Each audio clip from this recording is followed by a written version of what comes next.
I hope we're showing properly. Basic principles of negotiation to secure a new business. A new business. Right. You see, to start a new business is not easy. Right? It involves a lot of hassles. Right. A lot of challenges, God. You know what I'm talking about. Right? And you, as the owner of the business, or if you are a marketer, you need to be able to learn how to negotiate terms and conditions, right? Yeah. Terms and conditions with your customers, right? Because if you don't know how to negotiate well, you might end up negotiating to your own disadvantage or to your own peril or to your own detriment, right? So these are some of the stuff that we are going to learn today. Like I said, I need to prepare the slide for you. I don't have it now. Perhaps on Monday or Tuesday. Monday is a public holiday. Tuesday you can get that.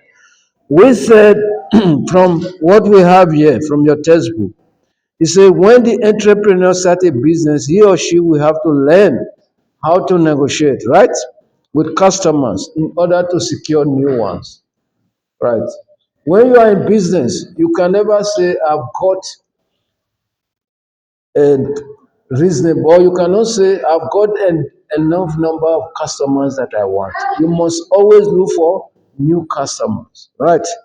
We said to negotiate means to discuss the terms of the arrangement. Like I said, in this case, we are talking about sales.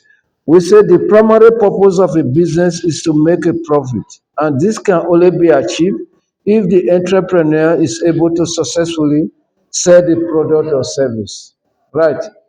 So, to negotiate the term of the agreement, contextually, in this case, it's about selling your product. Says you should be able to convince your customer. Like I explained to you earlier on, not today, 2 days ago, perhaps, yeah, 2 days ago. I said, money is hard to get, right? By virtue of the fact that money is hard to get, nobody like to buy something. At the end of the day, you discover that you wasted your money. Personally, I don't encourage wastage, right? Neither do yourself encourage wastage. You want to get the maximum value of your money because you work hard for it. So any product you are buying should at least be commensurate with the value of your money. You want to get the value. So by virtue of that, the entrepreneur needs to be able to convince you before you bring out your money. So you see that there is a big work for a new business or an entrepreneur to do to convince people to buy his or her product. So that is what we are talking about in terms of negotiation. We say to be successful in sales, which means securing new business for the company, we have to learn how to negotiate. Of course, you must learn how to negotiate. Otherwise, you're not going to have customers. Right. So, as we continue, the primary purpose of a business is to make money, right? Profit. And this can only be achieved if the entrepreneur is able to successfully sell the product, right? Negotiation implies that there are two parties and each must walk away from the transaction satisfied. When you are negotiating, two parties, right? You've got your own terms on the table, right? Myself, I've got my own terms. Okay, let me put it between a potential customer and a client, right? You've got your money. You owe the money, right? There is something that you want in the product, right? You want to buy the product, to use the product to maximize the value of your money, right? I'm the one selling it, the entrepreneur. I want to sell you the product so that I can be able to make profit as well. You see, So both parties, they need to come to a point whereby it meets with the requirement of the buyer and as well as meet, right, can be able to satisfy the entrepreneur in terms of him being able to make profit as well. Do you understand what I mean? So that is the thing we are talking about here. We said negotiation implies that there are two parties and each must walk away, right, from the transaction satisfied. It wouldn't be a good negotiation if at the end of the day only one party is going away satisfied. Both parties must went away satisfied. And when both parties gone away satisfied, then they can still meet again. Do you understand? Because when you bought something and you get the value of your money, then you can as well be motivated. Guys, listen, you can as well be motivated to go there and buy again. But when it results to a kind of a situation that I call consumer dissonance, I told you yesterday what consumer dissonance means. You bought something, the first time you saw it, you say, wow, I love this thing. Now you paid for it. When you got home, you say, where is the wow in this stuff? This. Then you look at you say, oh, I wasted my money. I couldn't have paid for this stuff. Right. Next time you wouldn't like to go to that shop again because that shop have created a kind of, sentiment in you that bad sentiment.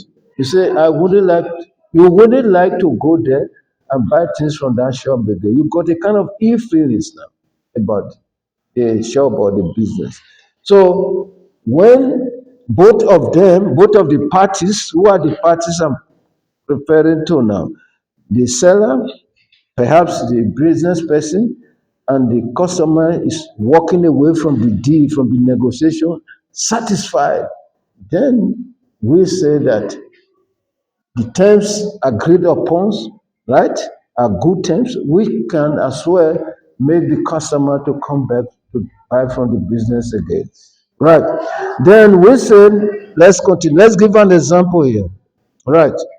We said this also means that one or both parties may have to give up something or compromise in some way in order to achieve a satisfactory outcome. Okay, let me explain to you deeply what negotiation is all about, right? There must be a situation whereby yourself will give us some, it's give and take. Let me put it that way. You cannot put your terms on the table and you want all the whole terms that you put on the table to be met. Right? Just like what is happening now between America and Iran. Guys, listen, very interesting. Hello, look at me. Listen to the example I'm giving now.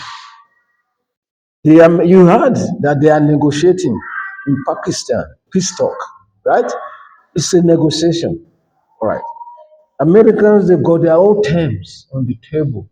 Iran's got their own terms on the table. For them to agree on that peace talk, the negotiation to work out peacefully in terms of the desired good outcomes, the Americans, some of their demands must be retrieved. They must sacrifice some of theirs. Then Iran should be prepared to sacrifice their own as well, whereby they will come at a point, a compromise. Right? You cannot be negotiating. You say, I must achieve 100% of all my demands. It's not going to work. So it's a kind of give and take, right? You give out some, then the other one will give out some, then you meet at a certain point. Does it make sense to you? Right. This one provides us insight in terms of how to negotiate. Then you can be a good negotiator. Does it make sense to you? Right. Then we said, there's an example here. Lindy wants to buy a pair of jeans, right? Then she can only afford 100 rand, but the one who wants to mark it, but the one she wanted or she wants is marked at 150. Right. You want to buy a pair of jeans, then you see the one that you like, right? The price there, of course, unfortunately, is not 100 rand, it's 150, 115, right?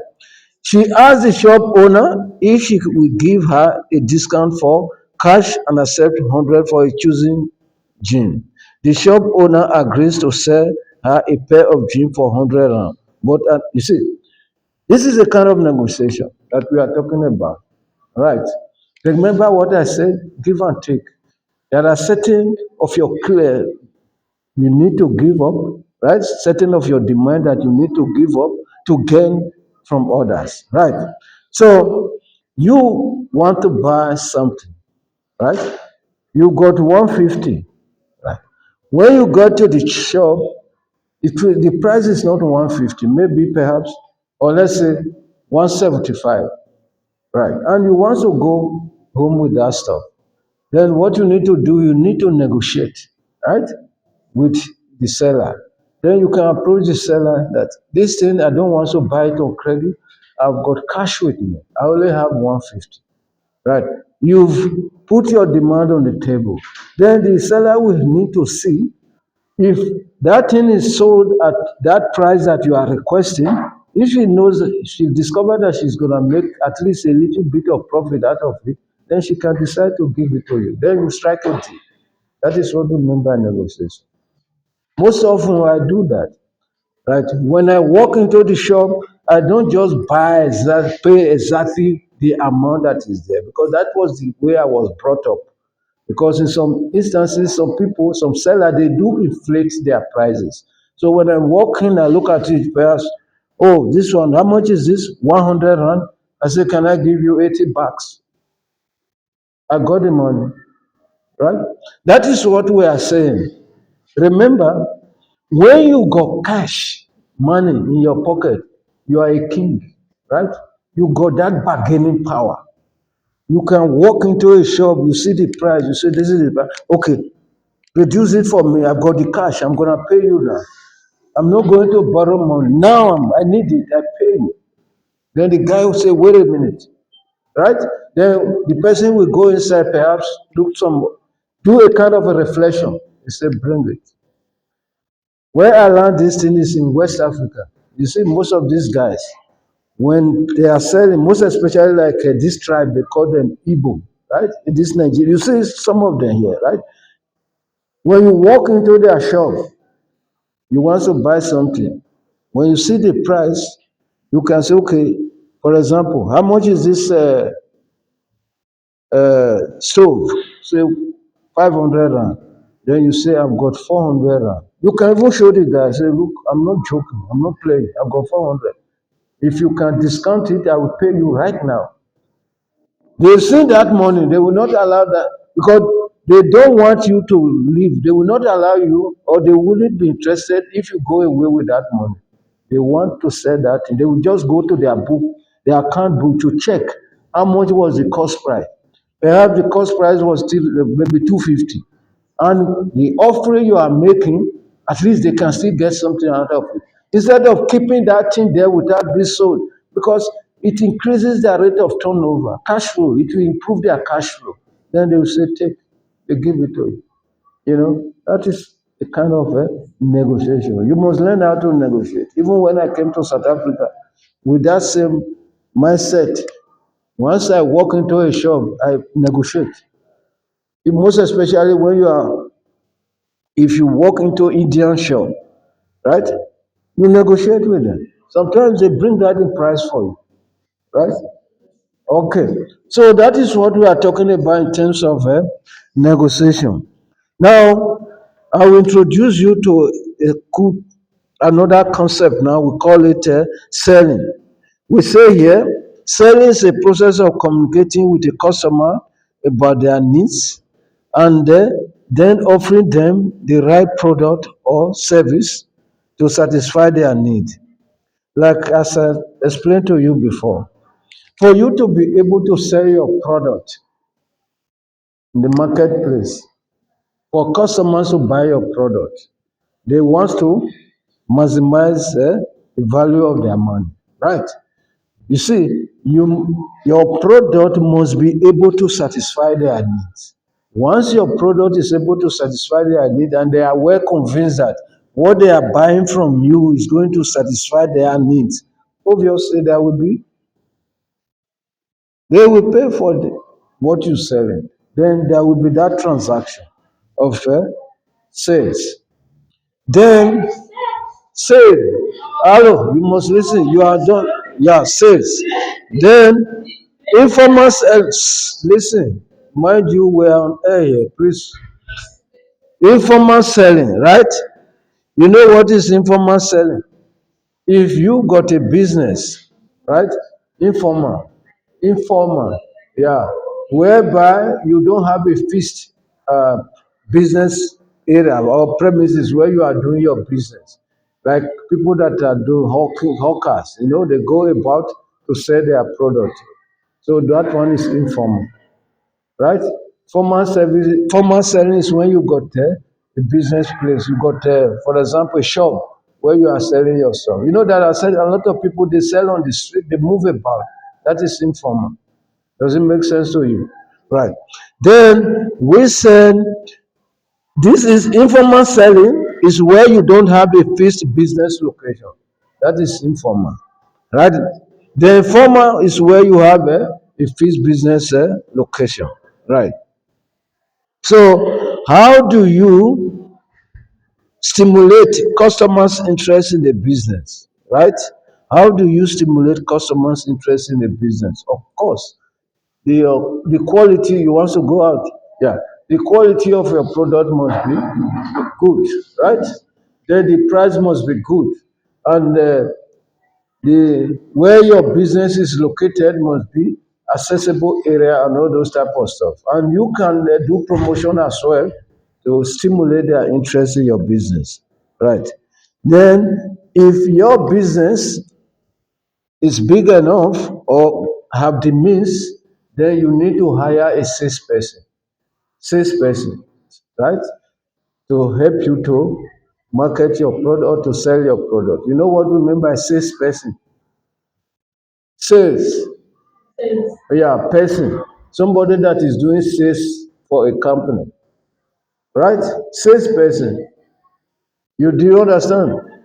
Hello. Do you understand what we mean by salesperson? Okay. So when you are using a salesperson or sales representative, you can call it sales representative. If I've got a business and I know I cannot go out to sell my product all alone, I can hire somebody, right? To be selling for me on my behalf, and I must pay that person as well because it's not free. You can't hire somebody to sell for you, then you don't pay, right? So that is what we are saying. So what is there is what another concept I want to explain here. What we mean by personal selling. When you are selling by yourself, right? Or you move from door to door to sell to people, right? It's personal selling, right? So what are the benefits? We're going to talk about the benefits now, right? One of the benefits is that the needs of the customer can be identified properly. If I've got a business of selling a certain product or goods or whatever, let me come back to my example of when I was selling chicken mayo, right? You forgot? Have you forgotten what I told you? Okay. That one was a good example of personal selling, right? I was moving from one office to the other, selling directly to the people, right? So by virtue of that, I can be able to know what they want. Do you understand what I mean? Because I'm in contact with them. Whatever they want, they will tell me. If there is any problem with my product, I can easily know. They can easily advise me, right? That is what we are saying. Because for the fact that I'm in contact with the customers, I can be able to communicate with them whatever advice or whatever comment or recommendation that they want to make regarding my product. I can as well have access easily to such a recommendation. So by so doing, you will be able to know the needs of the customers. You can easily identify the needs of the customer. Remember, if I'm to galvanize that example again, remember I told you I was selling only chicken mayo, right? Now, one day, one of my customers told me that they were fed up, right, with chicken mayo, right? They asked me to introduce another product. Did you see? Because of my contact with them, personal selling, I was able to identify their needs because they told me that they needed as of then burger. They say, why can't you? Because when they asked me, why can't I introduce another product? I say, like what? They say, I must introduce something like burger. You understand what I mean? Yeah. If it was something that I was not meeting with them face to face, how will I be able to identify that? It would have been difficult, right? So one of the advantages of personal selling is that being able to identify the needs of the customer properly. You can be able to identify their needs in a proper way. Does it make sense to you? And you can negotiate the sales so that both parties are happy. You can negotiate the sales because you are seeing them. Do you understand what I mean? Right. When you go and buy your stuff from when you go to ShopRite to buy something, do you negotiate the price then? Do you negotiate the price? Huh? You pick up something now you got 15 rand and that thing is 20 rand. Do you go to the T and say, can I please pay 15 rand? 20? What they will say something is wrong with you. You can't negotiate, right? Because you don't have that direct contact. Do you understand what I mean? You can easily negotiate with someone that you have direct contact with, if it is true personal selling. I'm the one selling the product, right? You are the one that is in need of it. You want to buy it. Then, if you don't have the right amount, you talk to me, right? I could be considerate. I say, okay, don't worry, bring whatever you got, or give me what you got. You see, you can that one can be permissible if you are doing the personal selling, right? Does it make sense to you? Yeah, it's much more feasible when you are doing personal selling. You can negotiate price. You can even negotiate quality. You can tell that person, you see, this burger, right? You see this chicken mayo. Can you add tomatoes to it? You see, next time when you come in, please add another tomatoes to my own and bring it. Because you are in contact with that person. You can negotiate the quality. You can negotiate the price. Right? Even the size, you can negotiate it. Does it make sense to you? Then that would, once you are able to do that, you make both parties to be happy. Right? Okay. Then we say again here, you have the customer's undivided attention, right? And it is therefore must be easier to persuade. For example, one on one, I have your attention. Me and you, we are together now, right? If I'm speaking with you, then you respond to me with undivided attention, right? We can be able to negotiate whatever we want to negotiate. It's not true.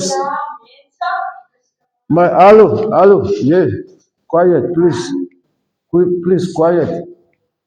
We're not playing here. Right.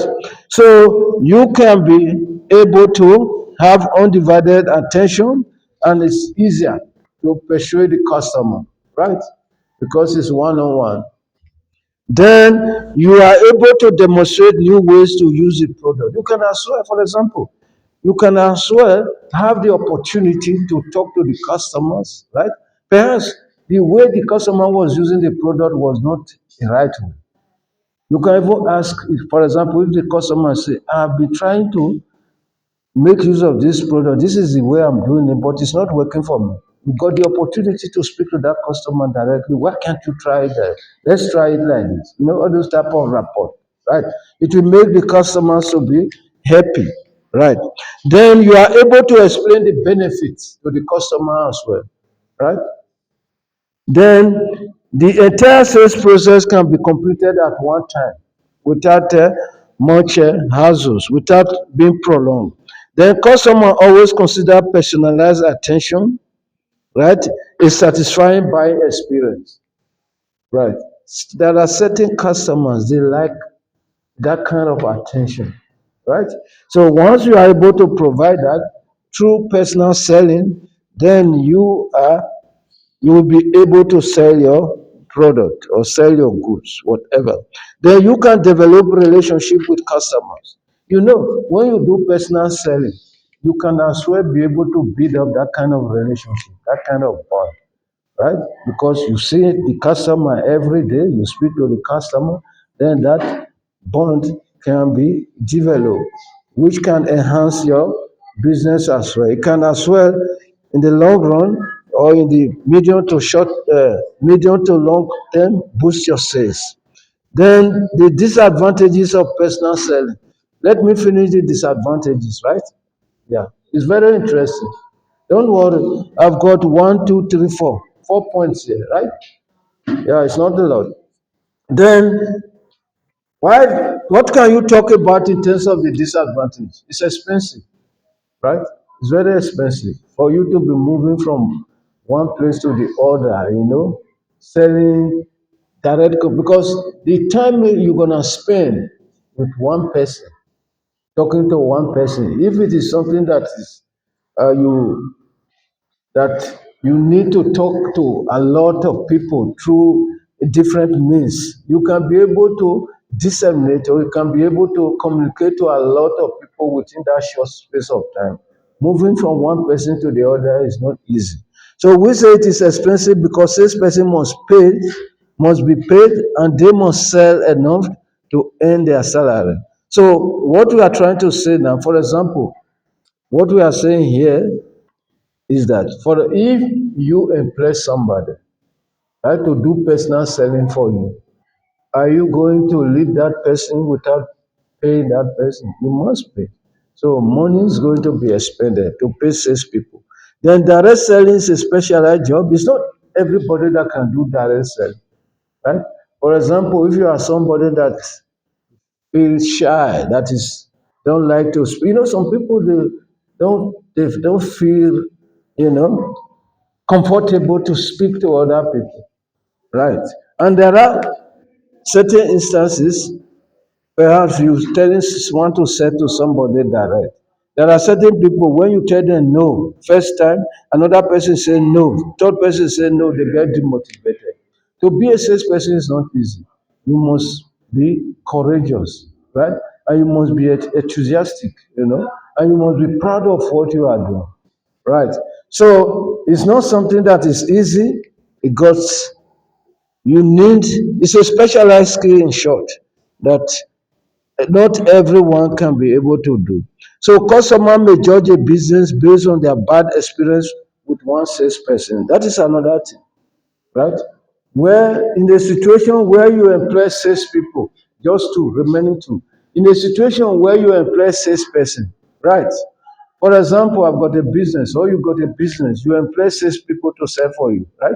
If one of the salesperson gone out to sell somewhere, and a customer happens to have a bad experience with that salesperson, then based on that, that customer will be can use that eye to condemn your business. Do you understand what I mean? So that is what we are talking about. Right. So you need to be very careful to make sure that the type of people that you do engage as salespeople, they are able to behave well. Otherwise, they will bring bad name to your business. Right. Then the last one is it is time consuming. Yeah, we've already talked about that. So yeah, because you have to give attention to each customer, which is very time consuming. Right. So ladies and gentlemen, we are going to stop here. So far, so good. Then the next week we are going to start from this place, the sales process. There we talk about, yeah, the sales process. Let me stop here. So far, so good. So enjoy your weekend, right? I'm going to post a video.